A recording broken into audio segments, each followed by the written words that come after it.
Welcome to Bricks and Banter, the cornerstone of exceptional podcasts.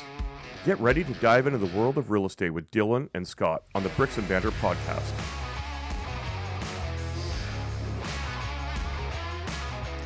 Welcome back to the Bricks and Banter podcast. Just in case you forgot about us, we're still here, eh, Scott? Still here, still alive, still kicking. Yeah, still kicking, still busy. You know. Yeah. So, which is a good segue to start there. Busy. Yeah. Well, I think anybody who listened to us before, I'm sure I've like kind of like I said to you before we got on. I've had a few people reach out to me over the months and be like, "Hey, man, where's the podcast? You guys still doing it? You guys still thinking about doing it?" And you and I have been in pretty much constant conversation, we'll say, about our podcast space and kind of what's happening and all that. So I feel like it's time that we open up and let everybody know kind of what's been happening. Yeah. So first things first, you'll see the background here. New studio. Yes. Which was created over the last few months. Yep. We've had some expert help from our media guru. Yeah. Can we give him a shout out? Yeah, definitely. Yeah. So John Reed at Reed Media has helped us out here.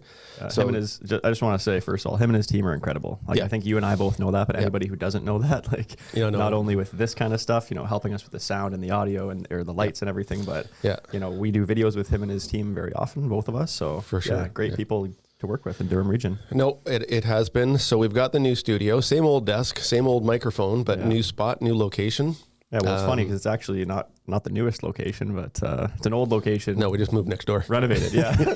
So I once again, anybody who listened from the beginning, they probably would have heard our initial episodes talking about our space. But we used to actually share this office, right? So it was you and I, and then it was your son Ethan came in, joined the business. Yep. Who's been doing very well. Both of you have actually. I'm just going to say that now. Thank you. That's why you've been busy. You've been selling lots of houses, but as you.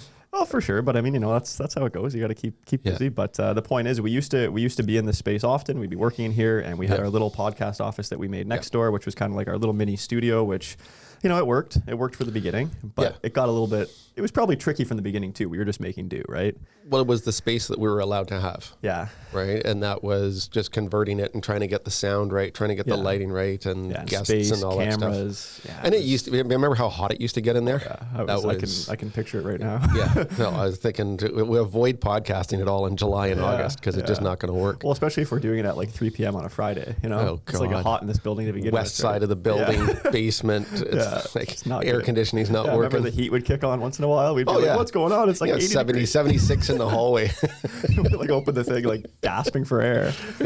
So much better space. So we thank the powers that be here. Yeah, no, and also thanks to the team at Remax Jazz and yourself for putting in a lot of effort to get this space to how it needs to be, right? So So without further ado, how have you been doing? How's business? How is life? Because I don't think we could jump right into a really serious I feel like we're going to have to kind of segue our way into each thing. But I think naturally, as we always do, is we'll just kind of find ourselves topic to topic as we go, right? Yeah. But we both mentioned that the business has been busy. Yes. Right. Since January. Yeah. I would actually even say for us, it was back into November as well. It's exactly the same as me. My last year was very busy, but I think we're kind of I was doing a lot of work sometimes. It wasn't quite, actually yielding results. So there was a lot of times where it was just a lot of on the go, a lot of offers, a lot of showings, and trying to stay on top of a market that's kind of ever changing, right? Yeah, and it has changed a lot. So the things I've taken from everything that's gone on, the industry itself has changed with regards to paperwork. There is way more paperwork. Which is nuts, first of all, because let's be honest, there's already so much. Yeah. I counted up the other day 9 forms. Crazy. To put together an offer once you've put in the trade record. Yeah. And then you do that kind of stuff. Now, I know everybody's not going to know what a trade record is, but you know what a form is. You sign an agreement of purchase and sale. That's one. Yeah. Confirmation of cooperation. We can start going crazy with those. Let's not even go down. I can start challenging you on form numbers too, because you probably would know quite a few of those. Yeah. I feel like my first 2 years I knew all of them, and then after that I was like, I don't need to remember the code or the number, right? But now they've changed all the things. Now it's designated self-representation. Yes. It's all that stuff. So it's the change in the industry too. It gets a little confusing, to be honest with you. It does. Some of that designated and multiple rep, it gets a bit tricky. Especially if you're not like for us, like for example, recently I did a deal with a jazz agent, and I had to call her. It was Kim Susan's a great agent. I had to call her, and we chatted about the confirmation because there was actually a mistake that I made on it. It was nothing that mattered, but it was just I had selected one of the 12 boxes that I shouldn't have, but it was fine. We initially we're good, but it's just funny because the amount of deals that I've done, and even for yourself, it's like, not every day you're bringing one to an agent who's in your same brokerage where suddenly those forms have to be dealt with differently. Right. So, and if you go back 2 or 3 years, let's say, hold on a second, 2 years, 3 years, 3 years, right? It was really just multiple offer after multiple offer. Yeah. Submit an offer, boom, successful, move on. Yeah. Lose, rinse and repeat. Lose, rinse and repeat. Win. What the hell just happened? What was that? Yeah. Did I get an offer accepted? Did my buyers just win? Yeah. Holy crap. No, but you know what? Even when you say that now, you're going back like 3 years or so. But if that's taking me back to COVID times. Like I remember, we don't need to get into all that, but everybody lived through ridiculous things and a lot of really negative stuff that we had to deal with. But just our work was so odd to me at that time. It was like you leave your house, you show a couple of houses with a piece of paper in your car that allows you to leave your house. Yeah. When you see your clients, you come home, you write an offer, you go out again, you do it again, and it's like an everyday thing. But you couldn't see your family. It was like crazy, right? it was a very weird. But like that was the COVID time. But that same time, like a few years ago, it was the same idea. It was just like rinse and repeat, like continuously grinding, right? But here's the thing that I find is very interesting about this business is that we've gone through it, so it's a day-to-day kind of activity. Yeah. Right.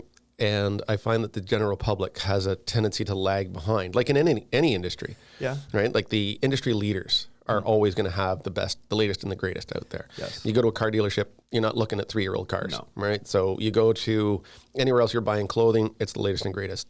Anything retail. It's the latest and greatest. Yeah, it's always an upgrade of something that didn't even need to be upgraded sometimes. I've just found that the industry has changed so much, the market has changed so much that we've cycled in and out of different markets. Definitely. And the general public hasn't been able to keep up with that. No. So here's a really weird thing that I didn't notice and realize.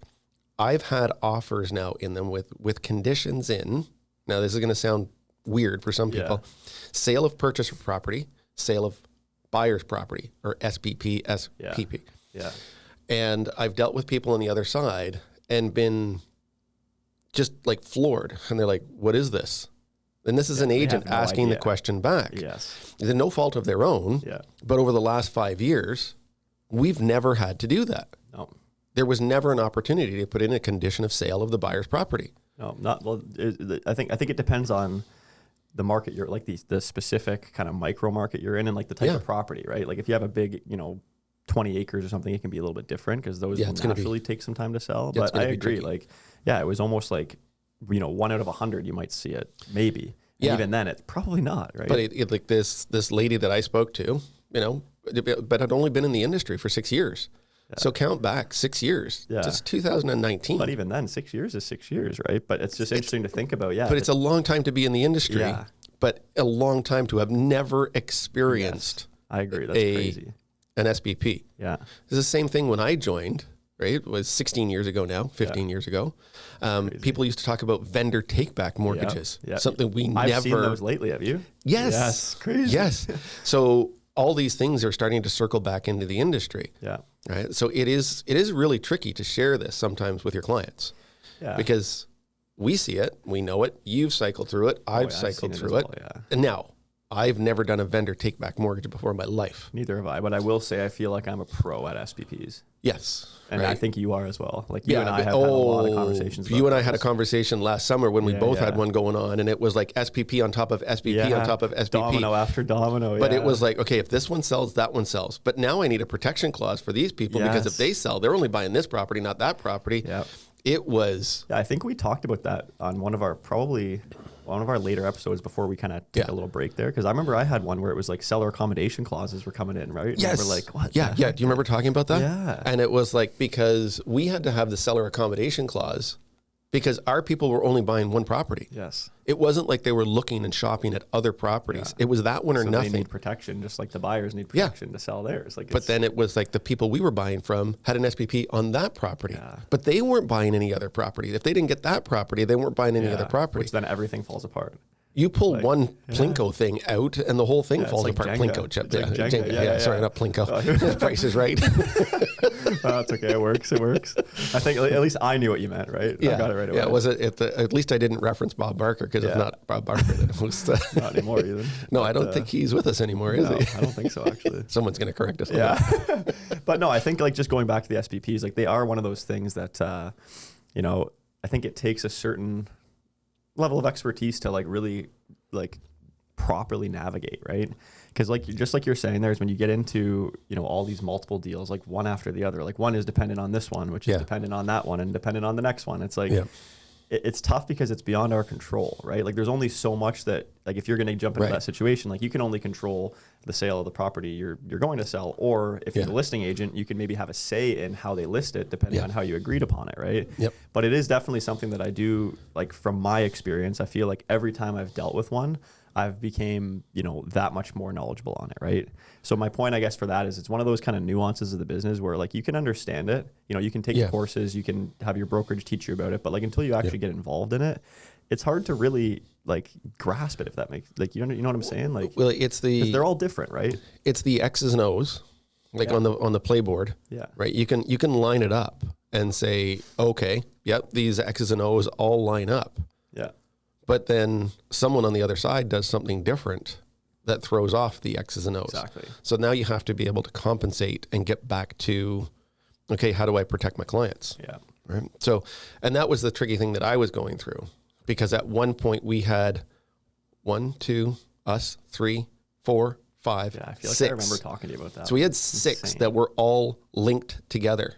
It's crazy. And we had 2 of the 6 that were not going to buy the properties if everything didn't come through, which meant everything fell apart. Yeah. And it was trying to get, and this is where you need real cooperation. Yeah. It was trying to get the other agents to understand what we were doing. They knew what they were doing. Yeah. And I get that. Yeah. But they needed to appreciate what we were trying to do and what the people ahead of us were trying to do. Yeah. And I got it, and the agent got it. But then when he explained it to someone else, they're like, why is that our concern? Yeah. Well, Why do I have to worry about that? Yeah, Like, because if it all falls apart, you're done. yeah, you got Right? nothing. Like you're sitting there, Yeah, empty-handed. and you will have been out of the purchasing market for 30 days or 28 days, however long that condition was for. Right? So yeah, it was just a different, Yeah, I feel like kind we of a can- learning curve. I feel like you and I could talk about SPPs all day. Oh yeah, But yeah. No, and it's So- just it's the changes. So that change. Yeah, So so- the forms have changed. so just going back, so are you dealing with a lot of those right now, SPPs? Like, are you?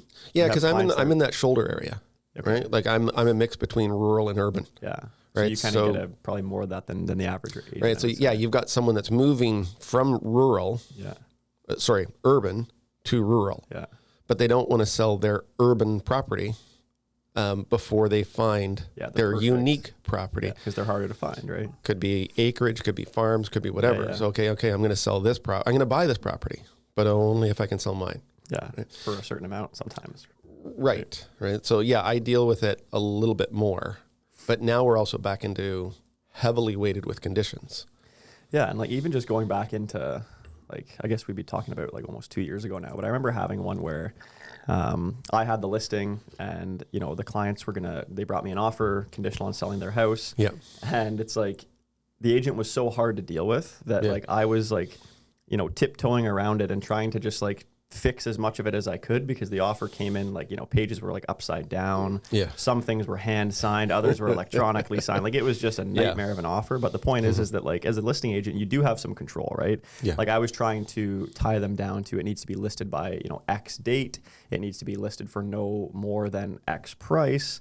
And I think that's just the key for us, is like understanding how to navigate that. But then depending on who's on the other side of it, sometimes they're going to work with you. They're going to be cooperative. They're going to be understanding. They're actually going to sometimes want your help or want your input on the price, right? Others just go, no, like I know what I'm doing here. Like, you know, we're good. Yeah. And it's like, it's so crazy to me when that happens, because it's just like, I'm here to help you. Yeah. right? The name is exactly in it. It's the cooperating brokerage. Exactly. So that's the thing of those situations. I think it's a matter of like who you're dealing with, agent to agent, and also client to client. Because some clients, like you said, they might not understand it, but they also just might not want to understand. They might just not care. They're like, why is it my problem? Like you said, right? Yeah.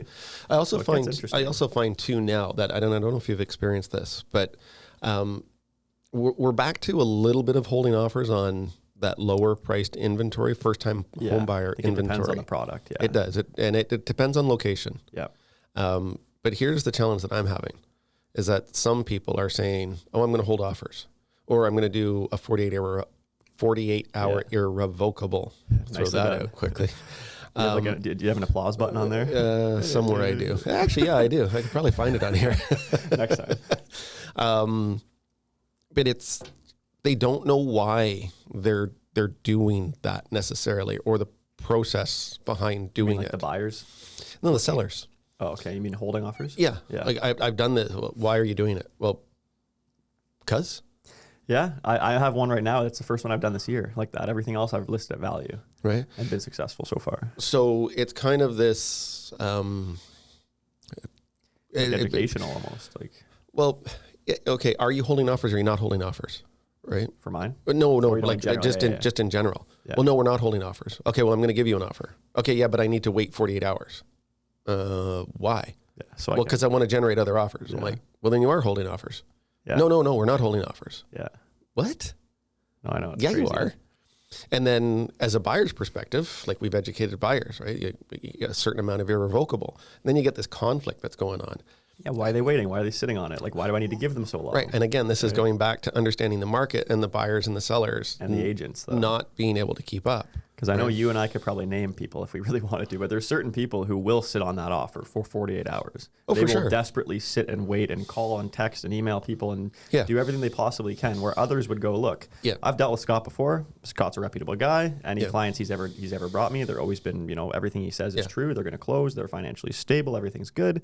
So that's different as if you have somebody who, like you, for example, or me, or anybody in that situation, they see an offer, they might just say, look, I have 24 hours to deal with it, but this is a great offer. This is a good agent. These are local people. Yeah. Maybe I want to work with it right away, right? And that's what I found is I've seen both of those lately, where people have actually said those things to me, like, oh yeah, I've dealt with you before. Like, let's see if we can get something done. Yeah. Others are like, oh, well, my clients want to wait, until 9 p.m. Yeah. tomorrow night, and it's like To review noon. it. Well, then the Crazy. buyers feel like they're being leveraged. Yeah, They're well, being they are. used as a tool But they are to prop right? it up. But yeah, you're right. They absolutely are. But I think the interesting thing I just want to throw in is that the market that we're in right now, it's not always going to, waiting isn't really going to bring you much most of the time. Like No. if you have somebody serious right now, you do not want to kick them to the curb. You want to be, you No. know, treading As a buyer, lightly I'd and trying be- to negotiate and work with them. Yeah, as a buyer, I'd be bent out of shape. Oh yeah, for sure. Because why wouldn't you be? And honestly, I'll tell you a quick anecdote here. So I have some clients who just recently purchased. They were extremely, financially stable, like really great circumstances, large deposit, just like everything you'd want to work with, right? As a seller and listing agent. And we had a couple experiences where we were trying to negotiate on properties that had been sitting for, weeks or months or whatever it was. Yeah. And it was just funny how certain agents, like I was in multiple offer situations with them on like very expensive properties in Ajax, Pickering, certain agents who knew me and like trusted what I said and also like heard what I was saying about my clients. Like they were almost prioritizing us over all the other offers because they just understood the strength that we were coming in with, right? Mm-hmm. Whereas other people were basically just saying like, we don't see any value in you as a buyer. Like if you don't want to pay us our price, then, go kick some rocks. We don't care, Yeah. right? And then I would just simply say, look, okay, well, if you're not going to take us seriously, like we are simply going to go buy one of the thousands of homes that are available. So Yeah. And we've done The that, inventory right? is quite high. Big time. Like you have power as a buyer right now. Oh, of course you you have do. in fact all of the power. Yeah. Like 95% of it, depending on the product, right? But we did a condo deal, and it was kind of quasi through the builder. They kind of had it listed on MLS, and anyways, it's just we saw it through MLS. Went to go and see the property, came back, and we're like, I don't know. It seems higher than some of the other ones. Called the builder's agent, very nice lady, super nice lady. Called her, said, this is what we're thinking about doing, and she called me back, and she goes, actually, it's your lucky day today. The builder's going through a massive reduction. And I think this is where you get the benefit of having a realtor. So It's a good thing you called though. yeah, so we're going back and forth. And I had a number in my head, and they came back 40 grand below that. Amazing. And I'm like, Where do I sign? start the car. Where do we go? Start the car. I literally called my client and said, can you meet me in 10 minutes? And he's like, why? I'm like, We gotta do you this." remember this condo we saw? And they're like, yeah. That's awesome. I said, remember the price that we said would never, ever happen? It happened. And then some. And then some. Yeah. And then it was like, literally, I'll meet you there in 10 minutes. He was there in 12. I was there in 13 minutes. Amazing. And you Right. got it done like Yeah. on the spot basically. Yeah, totally got Awesome. it done. But that's, again, the understanding of the market. It's being engaged. It's back to that face-to-face. There's also communication there, right? Because like I've had, and you've probably had it in recent weeks, where like an agent will just randomly send you an offer. Like they'll just email you an offer. Oh yeah. And they won't even call you. They won't even text you. There won't be nothing that is even going to tell you that's going to happen. And then they'll send it. Yeah. And it's the same thing. Like the other day I was going to do a price reduction on one of my listings, and you know, it wasn't big. It was just a little something to kind of keep things moving. And then suddenly we had 2 showings booked like the same day. And I'm like, oh, you know, but the point is just like, sometimes you have to just make a phone call and you'll find out like that. Like if you guys had to just throw in that offer in blindly because you were too busy to call them or something, that builder would have been laughing hysterically. Like, oh my God, are you kidding me? Well, then, you know, if you're working in the best interest of your client, you should always be having those conversations. Saved the client, what, $50,000? Maybe even, maybe more. $45,000, $50,000? Something about there. Good for you though. But that's not, I'm not saying that I did it and I'm a genius and I did this and that's just being diligent in doing your job, having the stars align. Yeah, the circumstances work. A little bit of luck. Yeah, no, but like sometimes you need it, right? Like it'd be good to be lucky and lucky to be good. Yeah, well, luck Or is just does that work that way? I can't it's remember. just like when preparation meets. I can't remember the word, but anyway, you know, preparing to fail is, lack of. Anyways, I think we're messing up these. It's safe to say we just landed some really good quotes there. Some very inspirational ones. No, we failed miserably. But that's okay. That's why we do this live and we don't care. We don't failure to plan is a plan to fail. Yes. Okay. Write that down, somebody. I think we recorded it. Put that on a piece of wall, or you know. If I was smarter, I could remember that. Yeah. Well, there was one I used to always talk about with soccer, and it was like when preparation meets. Like I'm missing the word right now, but it's basically like you prepare for the game. Like you train how you play how you train. That's how I always looked at it. So if you train like crap, you're going to play like crap. If your mindset is weak when you're training and you're like, oh, my legs hurt, now you're going to be weak on a game day, and even worse because you're getting people to take you out, right? Yeah. So same thing. We are very prepared people, and I think that's why you and I have always got on so well, is like most things we do aren't just off the cuff, like as much as this is usually. Yeah. But this is different though. Like this is just talking about. Yeah. It's talking about real estate. It's talking about experiences. Yeah. Right. So it's very conversational. And we trigger to ask other questions and point things out to people. Yeah. Because I think like the market, the people may not know what an SPP is, and us talking about it, it raises awareness. For sure. And even if one person learns it, even if one person goes back and asks their own agent, not us, their own agent, saying, "Can you explain that? What is an SPP?" Oh, I haven't seen one of those in years. Yeah, no, but can I literally sell my house or buy a house when conditional on the sale of mine? Yeah. Well, yeah, technically you can. Oh, is that possible? Like, yeah. Well, because you have to think.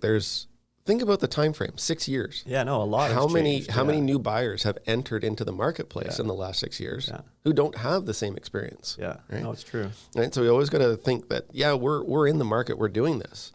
Buyers and sellers aren't always in the market. Yeah. They're entering and exiting at different times. Yeah, and depending on who they're working with, they could be, advised vastly differently, right? Like that's the part that gets me, is like I've seen it a lot in, I would say, the last 2 years. But I've just seen so many situations where I'm getting calls from agents, and I honestly, like, not to be like rude, but I feel like some of them, it's almost like, is this your first real estate conversation? Yeah. I think an SBP is one of those things that is definitely like, it's a nuanced thing. It's not something you come across often, especially in recent years. But like, even if you've never dealt with it, like, shouldn't you understand it? Yeah. I remember having a couple of years ago on the one listing I had there, when I was getting a bunch of those offers, the guy was asking me like how that's possible. I'm going, what do you mean? Like, like I'm trying to explain it to him. And then he goes, yeah, but if you've already accepted an offer, like how could I possibly make an offer? And I'm just like, he was like 15 years in the business or something, this guy. And I was like shook to my core. I'm like, how do you not understand the basic, like, so anyway, I find frequency. It's the frequency that you do business. Yeah. And exactly. And it's like, not just with the SPPs, but with certain things. Sometimes the phone calls that I feel like I've received in recent years is just, sometimes I feel like I have to explain things to realtors that I shouldn't have to explain. And like we are by no means, the number one realtor in Ontario or anything like that. But I mean, we're diligent people who are actively showing homes and making offers and listing homes and succeeding and not succeeding always. And it's our meetings too. Yeah. Right? It's the collaborative nature of where we work. Yeah. Right. Making sure that everybody understands. The fact that you and I can sit here and do this and have probably, I would say, half the agents join us down here to converse about. And more on the way, for sure. Yeah. And realtors. So apart from all of that, so the market's changed, things are going kind of crazy. What else is going on for you? Well, business wise, okay, I get that. But we've also both kind of gone through and come out of personal changes. I moved. We talked about that in the last. I'm not going to belabor that point. Yeah. Not even going to bring up a septic system. Yeah, no, at least not today. Yeah. Septic So Scott. how are things going for you personally? Yeah, no, personally, I think I've been pretty good. I feel like we started speaking about my soccer coaching.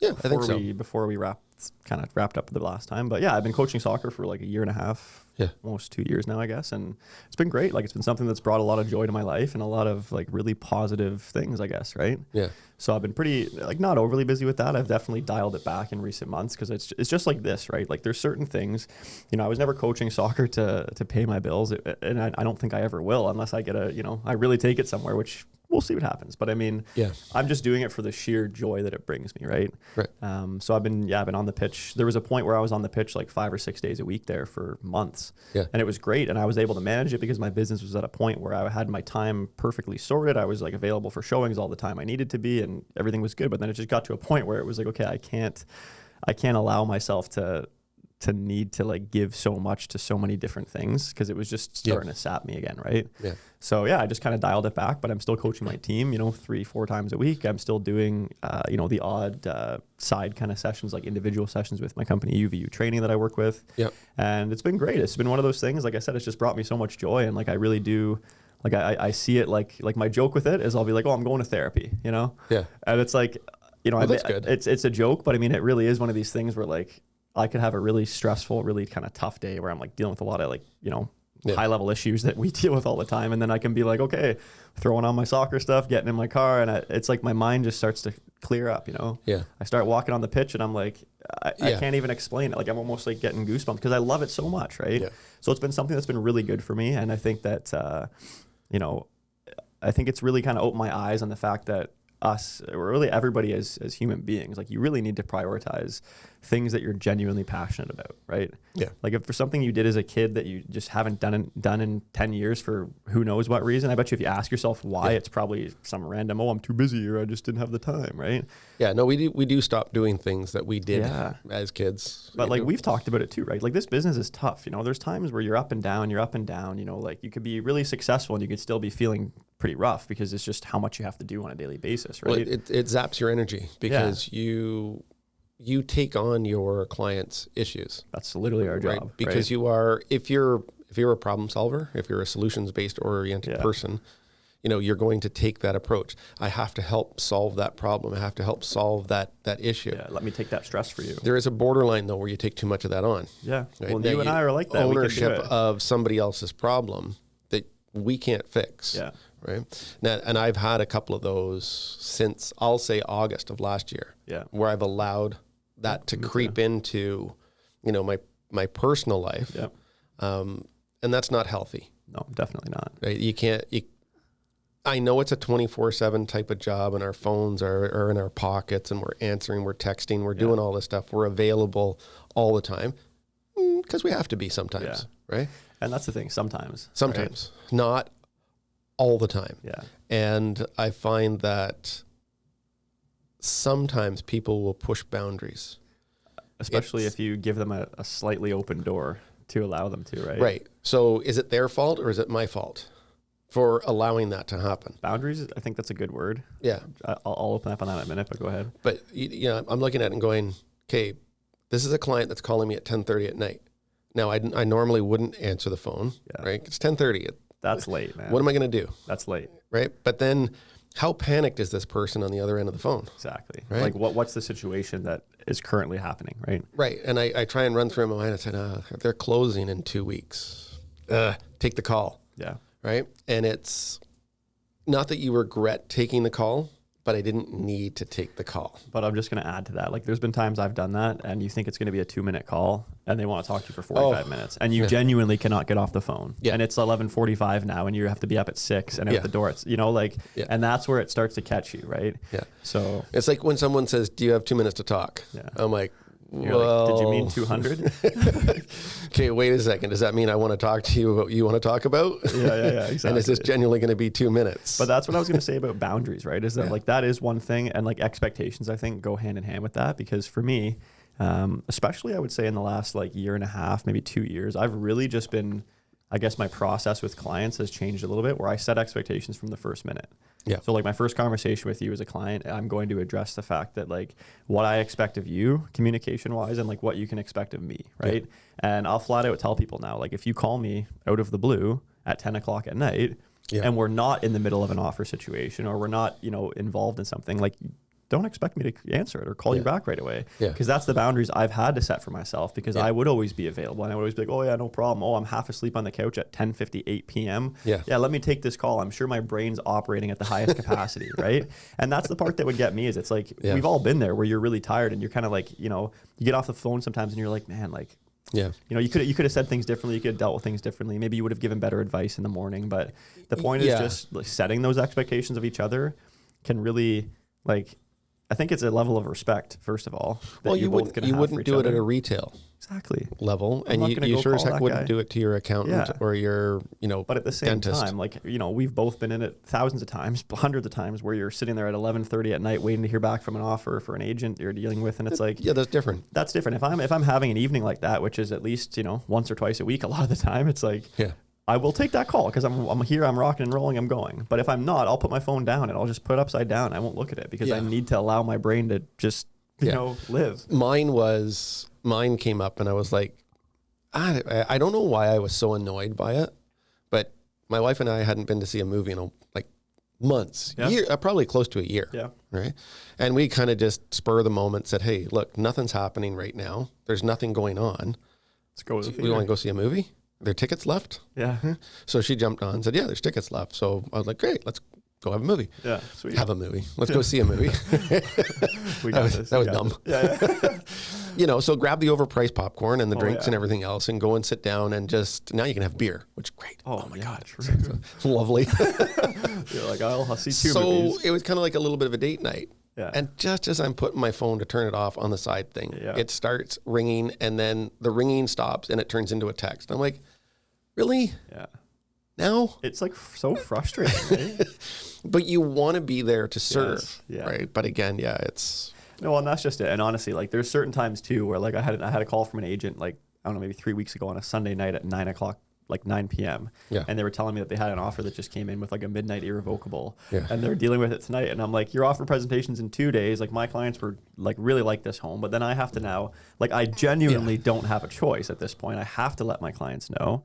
And if my clients wanted to make an offer, what's my choice? Right? Yeah. It's now 10 p.m. on a Sunday. You've probably had a crazy week and you have to do it, right? Mm-hmm. So I think the circumstances are the key. You know, you're with your boundaries to some level, because there are a lot of times, like in anything in life, you have to just do what you have to do. You know, you don't want to, you're tired, you're angry, you're upset, whatever, you're sad, you're injured, like you just got to do it, right? And that's I think a big thing about entrepreneur, you know, ship in general, and just being your own boss is like, there's nobody else who's going to sit and do that for you, right? No, but I mean, that's across the board for any entrepreneur. Yeah, like I look at the trades, entrepreneurs, right? 100%. I can't call my electrician at 10 o'clock at night and expect that he's going to have a conversation with me about my panel not working. And if you don't have a team in place of, you know, say it someone who works admin for you or an assistant or whatever, like you are the one that has to do all these things, right? So So personally, then that's getting better for you. Yeah, no, personal stuff's been great. Yeah. No, everything's been good. And like I said, the soccer stuff has just been awesome. Like I'm already thinking about like my next training session that I'm running, and I just love it. It's just like bringing so much joy to me. And it is just like when I was a kid, I know we talked about it, but like for years of my life, and I mean years straight, thanks to my dad and his commitment, I would be on the pitch 5 to 7 days a week, like every single day. There were years on end that it was 7 days a week, right? Yeah. Multiple clubs, multiple teams, whatever you're doing, extra training. Like it was just, so I was just used to that, right? And it's like now when I'm dropping myself back into that environment, I just find myself feeling like so natural, right? Like it's just like, this is me, this is where I belong, right? Yeah. And it's funny too, I just say, because I know you taught skiing, you were a ski instructor growing up, right? Yeah. Or for a certain amount of years. You're going way back. No, but the point is, like, when you really know how to do something, like you don't need to ask anyone else how to do it, right? Yeah. Like my point with that is, like with real estate, like it's been 9 years for me now as of literally last week, 16 for you. Like we've been in it a long time, but there will still be times where like I need to call you or I need to call somebody, and I just need to kind of like confirm my thinking or like know if I'm doing this how I should be doing it, which doesn't happen as often, but it does. When I'm on the soccer pitch, there's none of that. Like my brain doesn't even for a second think like I need to ask somebody how to do it. I just find the solutions and figure out how to do it. Yeah, and you're probably aware enough to say that I can improve. Yeah, but it's I just could have funny gotten because better. I shouldn't have done that. for sure. And then every time I'm doing it, I'm getting better each time. But it's also like you go through a scenario where you're trying to teach them something, and then you realize after, maybe I could have said that differently, or maybe if I had to open my body this way or done something, like they would have understood it more, right? Yeah.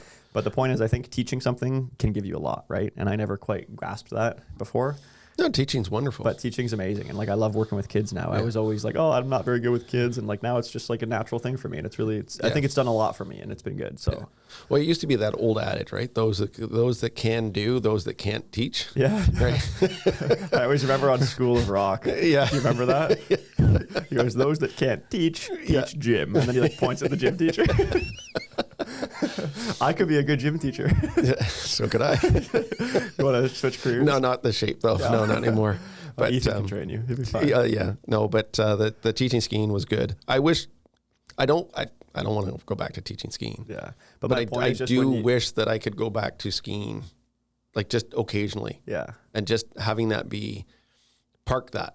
For sure. And just be able to say, okay, I'm going to go skiing for a day. Yeah. And like, even without teaching it, like you wouldn't have to go skiing and be like asking somebody how to ski. You just know how to do it. Right. Right. And that's the beauty of why I think soccer's done so much good for me, is because this is just such a crazy business that we're in, right? Like you never know anything, but you always know everything. Like it's like, what is happening? I don't know the market. I know the market. I know everything. I know nothing. Yeah. Soccer, I'm like, my brain's quiet. I'm like, that just happened. How do I fix it? It's like for me now, mountain biking.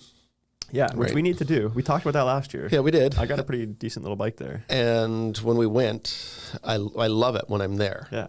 And nice. it's getting that motivation. And that's the thing that bothers me now, is because I finally canceled my membership, my gym membership. Okay. Stopped paying for a membership I was just propping up a company for. Yeah. Right? I looked back, it was 7.5 years. How many times did you go? Like 20? All told? You had a period where you were going for No, when I first joined, I was there all the time. Yeah. Ethan and I would go all the time. You'd be deadlifting with him and stuff. Yeah. Over the last 2.5 years, 3 years, 8 times. Wow. That's a lot of money. Yeah. Those are some expensive visits. Yeah. My dollar cost averaging for that gym membership was insane. Personal training. I can't afford a personal trainer. It's like but I can afford to pay for a gym membership for 3 years. I never Honestly, I'm paying for mine right now, and I'm not going as much as I should be. But you know what? I'm not going to cancel it because I'm too. So now and it's not. I'm not resentful of it because I'm my own worst enemy. Yeah. Right. I need to set aside that time to go, because like when I sit there and I call someone, I know they're on their bike. Yeah. I know they're doing something in the background because you can tell. Yeah. Right? And I'm like, do I need to call you back? Am I interrupting? No. I'm just at the gym. Right. And I'm like, how are you doing this? Yeah. Like, how are you getting to the gym? Because when I talk to you, you're at the gym, and then you're out with the family, and then you're out doing this. And so you're all over the place. And you just listed something or like whatever. Yeah. And I'm like, hold on a second. How are you doing this? So it's not me saying, oh, poor me. I just got to get better at doing what I got to do. For sure. And I think everybody, the gym is probably a big one for most people, but there's so many things like that, right? Like, and I'm not even the everyday mundane things you need to do, but you don't do, right? I got to get back to the physical fitness side of things. Yeah. Like just doing something, get out. Do you ever run? Or, are you like away from something? Well, I know you do that. It's the only time I run. But like even when you were younger, would you ever go for runs? Like even little ones? Like with track and field for me when I was in school. Yeah. Okay. So you have it in you. I won every 400, 800 meter race I was ever in. So there you go. Right? So maybe like a couple light jogs might get you going. I could probably attribute that to my sister. Beat the snot out of me.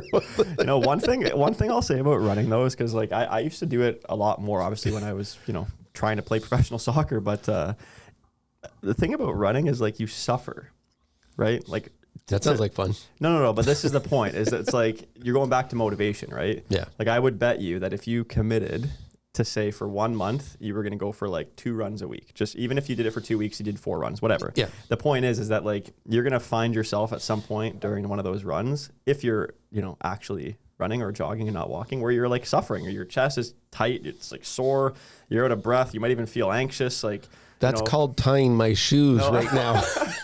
Okay, well that's maybe you're too far gone now. But my point is that it can motivate the crap out of you because you can find like that's like I did a it's only 5K, but I did 5K the other day and it was great.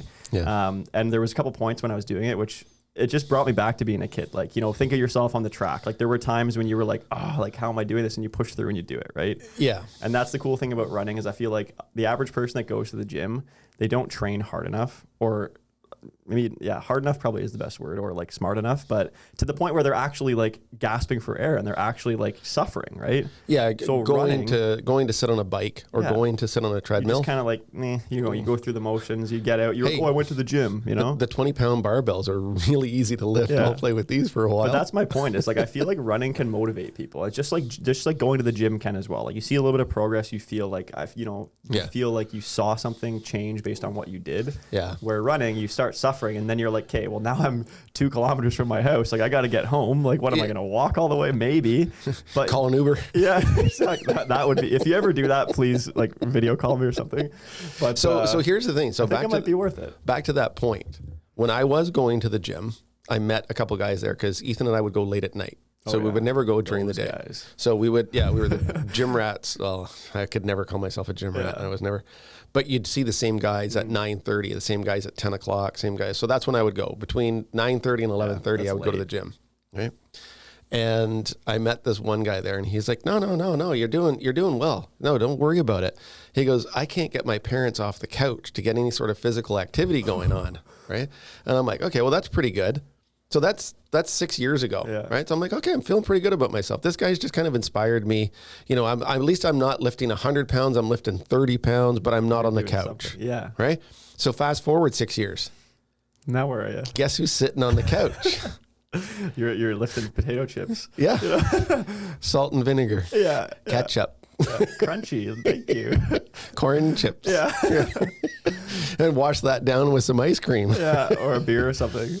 But that's the crazy part, right? Is that I went from the person that was inspired to be there to the person that I was joking about 6 years ago. That's why it's such that couldn't tough, get off the couch. That's why it's so tough, you know? Yeah. Anybody who, I don't know, I always felt like, partly because I was like a very high level athlete when I was young, but I would just feel like if somebody was talking about like somebody who's in great shape, like if you're talking about them taking steroids or whatever you're doing, it's like, even if they were, like, you think they can just do that and they just end up looking like that? Like, no, they're in there grinding, suffering, like, and not even talking about steroid, like that's a whole other thing. But I mean, just the average fit person, like that's like a total commitment, you know? You don't have abs if you eat McDonald's and chips. It just doesn't work that way. Like some people do, very few. What are you calling me out now? No, what did you see the front seat of my truck before you I'm came the same in? way, but that's what I mean, right? Like people, I would always like, I think I was always in those circles when I was younger where you would just hear somebody being like, oh yeah, well, that guy's only big because of his genetics or something. And it's like, I've seen so many people who are like the skinny little guy who like 5 years later, they're like big, broad shoulders and like, cause they were training, you know, week by week, progressing all the whole way. Right. Yeah. Well, and it's just the whole reason why Ethan went to the gym because he was tired of being skinny at the age of 14. Yeah. Well, and look at him now. Like it's huge. He's never been skinny since I met him. No. And like I met him when he was like what, like 16 or 17 or something. Like, yeah. And now like you go to buy him like a suit. Yeah. You can't like you can't buy a suit. Like it's like the width of a door frame. Yeah. Well, he has no shirts that fit him. Yeah. He has to get custom, right? Yeah, he does. Yeah, he has to get, because none of the jackets fit. Yeah. I did buy him a suit like a while ago. Like we went to the suit store and outgrow it already. No, he split it. He split it. Like it was like, okay, look. Was he like deadlifting it or is it just no? But it was just like his legs are big, his shoulders are big, his arms are big, right? Like he's very stocky, right? So strong as hell. But that's years and years that you've seen, right? Like you don't have those genetics, right? Like just saying, neither do I. You know, your shoulders aren't out here, and like he does because he's worked at it, right? My shoulders are out here if I hold my arms up like that. Yeah, if you got like a sling on or something. It's like my most activity this year was curling. And you like that. You do well with that, though, eh? Hey, champion. Yes. Let's go. Yes. Yeah, we won the championship this year. Hey, round of applause. I got to get the applause thing back here. Hold on a second here. I'll find it somewhere. Yeah. But here, actually, you know what? Where is it? I got to find this now. This is going to bug me. No, I can't even hear myself because I'm not talking into the microphone. Yeah. Anyways. It's all good. We'll figure it out. Where did I go? I lost my point there. Just know about him being at the gym and me not being that way. Curling, I still curl, but it's more of a social thing. Yeah. It's as much social as it is. If you enjoy it, then who the hell cares? Like, but it's, you know what kills you? Sweeping. Oh yeah, I can. Well, like if you sweep that part, I would imagine if you sweep properly in curling, like you're winded. Yeah, because you're like two hands on it. Oh You can't like it's not light, right? Like I've never actually curled, But you can't, like, you have to give it like a lot of power, right? Oh yeah. Yeah. Yeah. Like, and it's sometimes it's the whole way down. Yeah. Right. Yeah. Because they're like, keep going, keep going. Yeah. The whole yelling thing. What's the terminology? What do they say? Like, is it like it's hurry hard, hurry hard. You know, what's the other one is, they'll call it straight or curl. So you're directional sweeping now. So guy on this side sweeps, it curls the rock more. Guy on this side keeps it straighter, right? So there's a whole science to it. It's kind of cool, honestly. I used to watch it as a kid because it would be on TV randomly, right, on like CBC. Oh, I used to love watching it and as I a always kid. feel like, this is cool. Like, you know, like one day I'll try that. The thing is I could never understand it. Yeah. That they could make a rock curl I know, as much as they did on ice. On ice, right? Now it's pebbled, so it's still, yeah, and it's just the way that the turn on the handle, the release of it, the speed, and everything else. Like if you throw a rock at a different speed, it'll go straight, never curl. Interesting. So it's a weird thing. The intensity that you turn the handle, like that'll take the curl out of the rock too. Interesting. Right. So it is, like, it's got to be a lot like soccer, right? Like it's not just going up and kicking the ball. Oh, no. We're talking, right? I could talk about that for hours. Yeah, I know. And I could probably bore people to death with curling. But it's probably like soccer's a lot of body positioning and stuff. It's probably the same thing. Like depending on how you release it with your hand or everything, it makes big differences, right? Yeah. But, and the cool thing about curling is like I curl with people that are 35. Yeah. And I curl with people that are 72. Yeah. Right. Awesome. And I've been curling for 40 years in their life and know more about curling than, you know. Oh, that's cool. And it's a big sport in Canada too. So it has been for a long time, like as long as I can remember. But yet you watch some of your skips when you play, right? And I think, okay, I've skipped before. Right? I mean, I call a game, right? I skip a game and it's like, okay, fine. But you actually watch someone who knows and understands the game and can actually make shots and you watch what they can do. And like when the championship game, like there was two skips. I was like, it's ridiculous. There is no way that happens. Would you say it's like comparable to bowling then in that sense? No, not even close. No. Well, think about it. You got to throw a rock. What is it? 140 feet? Yeah. Well, I guess I'm just thinking with like, curl between other rocks. Yeah. Right. I guess I'm just thinking of like the process of like getting the spin because like you're a pretty good bowler too, aren't you? Or no. Yeah. I feel like somebody in here is a really good one. But anyway, like I have a few friends who like they'll be curving the ball and I'm like Michael Dominguez. Yeah. Okay, Michael Dominguez can curl or can bowl. But there's a lot of people who like you'll see it. Like I've had a few people that I'm like you would never assume them to be like athletic or whatever, and they're like pro bowlers. And they walk up and they're like. Same thing with musicians. Yeah, true. Like you look at them and you're like, you couldn't carry a tune if it was strapped to your back. Yeah. And you hear them play and you're like, that's what I love about music though. Oh, I take that Doesn't back. matter what you look like, where you come from. Yeah. No, music is pretty cool that way. No, but you know, back to that, the curling thing is kind of cool. Yeah. Right? And it's like one of your passions, like you enjoy it. Well, I got into it 7 years ago, 8 years, just prior to COVID. Yeah. But I'm sure it's probably to some level, it's probably similar to me with soccer, right? Like it's something that you're doing. Yes, it's a social thing. I'm not at that high level. No, but it's like it's like something that brings you joy. Like it's enjoyable for you to do, right? Right. I actually look forward to it. That's what I mean, right? So like I feel like that's a good parallel to what we were talking about with me, right? Is it's like making time for these things, and it's looking forward to something. But if I go back to touching on things about what we were talking about earlier about personal life, like when I was a kid. Like you just filled your day. Oh, I know. With the clock was just stuff passing. You're like, what's already like? I got to go home for dinner. Yeah. Like what's going on? Right. Like you played wall ball. You played tennis. You rode your bike. You went here. You went that. And it's like there is times when I just wish it's like, you know what? I wish I could have a day like that. You got to do it. Get out, ride my bike, go and play baseball, go and play this, and go and do that. See, that's where I'm at right now. We were joking before, right? We were talking about before we started recording about. Like what was the main point of it? But the point of just like not doing things you don't want to do anymore, or like you know we were joking with me being jaded in the business for being in it this long and being like I don't want to deal with that. But honestly, like that's kind of where I'm at now. It's like you have to prioritize you first and foremost, and if that means that like you block off a day in your week once a month or something to just literally go do whatever the hell you want to do. Yeah. Ride your bike, go down by the lake, go fishing, you know, walk your dogs, whatever, right? Like chop wood in your backyard, whatever the hell it is, like just do it. Well, that's exactly it. Like I got to the point where I think was it this week or last week? Anyways, it was a Monday and I had the whole day scheduled out. Yeah. Right. And I woke up, got my first couple of things going, done, boom, feeling pretty good about it. Got to go to this appointment, that appointment. And then slowly, like by about 10:30, 11 o'clock, canceled. And I'm like, well, now I've got nothing to do. Yeah. Do I go to the office and make more work? Well, then I thought, okay, exactly. Okay, so now my day's freed up. Do I fill it with more work? Yeah. Do I go back to prospecting, send out my letter, send out my stuff, catch up on all my paperwork, do my taxes, do all this other stuff? Yeah. Or do I just do nothing? I got halfway through doing nothing. I was like, I got to do something. Yeah. Well, I feel like you're like, but it's also because you don't do it enough probably, right? Like take days like that, even if it's not doing nothing, but just doing something that isn't like real estate or, Well, you're always busy, right? Yeah. You're busy with the house, you're busy with the yard, you're busy with, something.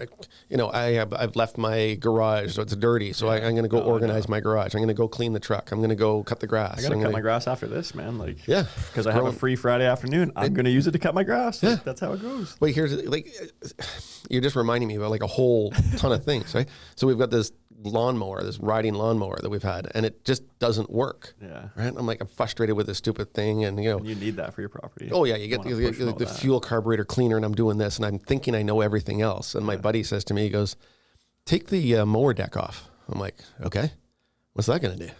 And then I'm going to do with the mower deck. Yeah. So he takes it off and he looks at it. He goes, "It's pretty."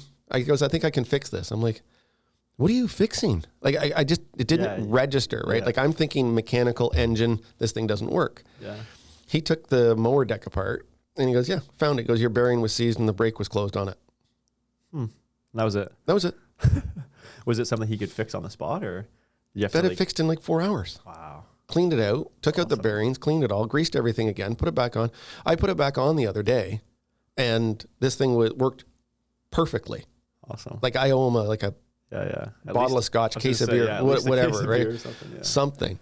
But I spent so much time trying to fix this thing, thinking that I could fix it. Yeah. I couldn't fix it. Yeah. You needed to ask for help there.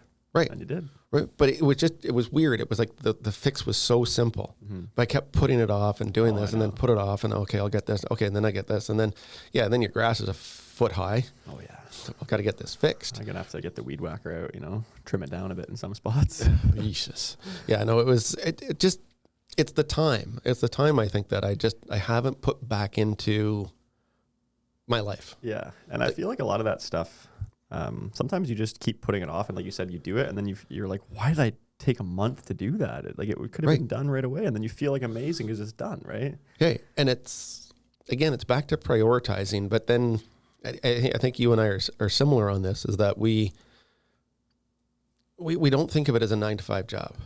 It's not something you can go into the office at 10 o'clock, work your 8 hours, and come home and be done. No. Doesn't work that way. You'll get home and have more work to do. Yeah, because you take 3 phone calls on the way home. Yeah. So, but it's a chosen career. Yep. But I still think you have to make that time, no matter what you do, no matter what industry you're in. Yeah. Whether you're, physician, dentist, auto mechanic, whatever it is, you still need that time to sometimes live like a kid. Yeah. Well, that's what I'm saying, right? Like right now, for example, I'm getting back into fishing, and like, it's been something that I did as a kid, like for my entire, I've got a tackle box full of stuff that were like my prized possessions for like 15 years of my life, right? I have like 6 fishing rods. I have like a stand that I built in high school for my wood shop class. That's like sweet for holding fishing rods. Like the point is, like, just even thinking about getting back into that, like over the last few months has like got me so excited. Right. Yeah. And I know that like the first time I get out on the water here, hopefully in the next few weeks, it's just going to be like a great day, and I'm going to feel like a kid again, right? Yeah. And I think that that's the issue with like a lot of people these days. And like, I feel like we're going all over the place with topics, but I just think that people forget about those things that really brought them joy. And like, that's what I mean, is just jumping into it even once here and there, or even just like thinking about it or whatever it is, it can really kind of change your perspective on whatever you're dealing with in any given moment, right? Oh, for sure. For sure. Like, and that's the thing where I'm trying to get back to that balance thing again. And I enjoy the podcasting. I enjoy sitting down and recording that kind of stuff. But instead of it allowing it to overwhelm me, like the other tasks, like the lawnmower or whatever it is, or something in work, taxes, all these things, just do it, get it done, so that you can allocate some more time for yourself. Exactly. And then once you do allocate that time for yourself, don't allow it to disappear or be eroded away by something else. You need to like block in your calendar. Like I think we've talked about that. Like my calendar is like literally like I don't put personal time, but I mean like I'm putting in my gym when I'm going. I'm putting in like everything. It's an appointment. Yeah, exactly. Because if you don't, like you won't have it, right? Like you won't hold on to it, right? Yeah, it's an appointment in your schedule that if it's regards to work, you won't miss it. Yeah. And, you have to show up for people in your life too, right? Like that's one thing I'm not great at sometimes is I'll prioritize like, I want to see my niece and nephew, but like I have things I have to do and I can't get it both. And it's like, but then you're like, I need to spend time with, people you love and people that matter to you, right? Yeah, no, I think that's that work-life balance. And I hate that saying. I don't know what it is about that saying. It's my work-life balance. I'm trying to get, no, just allocate time for yourself. Yeah. Like when you go on vacation, do you take your phone with you? Yeah. But like, I'm pretty good about not like dealing with stuff if I don't need to. Yeah. The best vacation I ever went on was a cruise. Right, because I didn't buy the Wi-Fi cell package. I didn't buy that thing. I was too cheap. Right, just drifting through the ocean. Yeah, so nice. It's just, and I'm convinced that they have something on the ship that goes like this, that allows them to turn off your connectivity. Oh, okay. Okay, because I remember being at the dock and like we pushed off that much, drifted out about 10, 15 feet. Boat started to turn. I looked at my phone and it said "at sea, no service." I'm like, I can still see the land. Weird. See, I've never been on a cruise, so I don't. Right. Yeah, so I was like, wait a second, I'm only 20 feet off. I'm like, that's crap. And I'm like, oh no, it's not. Interesting. My phone didn't work at all. And it was the weirdest thing. Because if you're that close to land, you're obviously going to still be hitting a tower. I can still see the land. I could take a rock and throw it into the parking lot, but it said on the ship "at sea, no service." It's like airplane mode kicked in almost. Yeah. Sea mode. Yeah. Boat mode. Boat mode. Right? Cruise mode. But the best part of that is because the phone didn't work. I put it in the top drawer in the dresser and I didn't touch it for 5 days. Yeah. See, that's the best feeling ever. Like, right now, we had a port of call and we landed at Jamaica somewhere. I think it was Jamaica. And I took my phone to take some pictures of like, we were going on like an excursion. As soon as I walked back into the service, like bing, bing, bing, bing, bing, and me being the type of person going, oh yeah. Yeah, but it's like costing you like money hand Oh over yeah, fist then you're like, just to look at it. Yeah. You're like, oops. Roaming charges. Yeah. $200 later. Yeah. Just to find out. No, just leave the phone there. And the crazy thing about it is the ability to do that. Yeah. For us, it's a phone. Yeah. Right? And for other industries, it's got to be something different. But turn it off, check out, spend the time with your kids. Yeah. Spend the time with your family, your wife, that's whatever. Why even like I was saying, sometimes at like, by 9:30 or whatever in an evening, if I'm not actively working on a deal, like I will just put my phone down and like it gives you that sense of like, like you can just kind of like not worry about it till the morning, right? Or whatever it is that you're dealing with, right? Yeah. But it's hard to do. Yeah, sure. I'm that type of person that just can't. I'm just fed up with it at this point because I've just been caught too many times at like 11:30 having to talk to somebody for no reason that could have been spoken about in the morning that isn't even a high priority, but they're like stressed about it. And it's like, we've already talked about this. Why are we still doing it? Like, Are you the type of person, can you not have a phone ring and not answer it? I cannot answer it. Yeah. I can. You can ignore it? I can. Yeah. See, I don't do it often, but that's the thing is I'll put mine down like on the ground, like not even on like a table. I'll put it like next to my couch where I'm sitting on the ground face down. And I won't even look at it. And then I'll go to bed at 11 or whatever. And I'll be like, someone called me at 10:30. Good thing I didn't answer.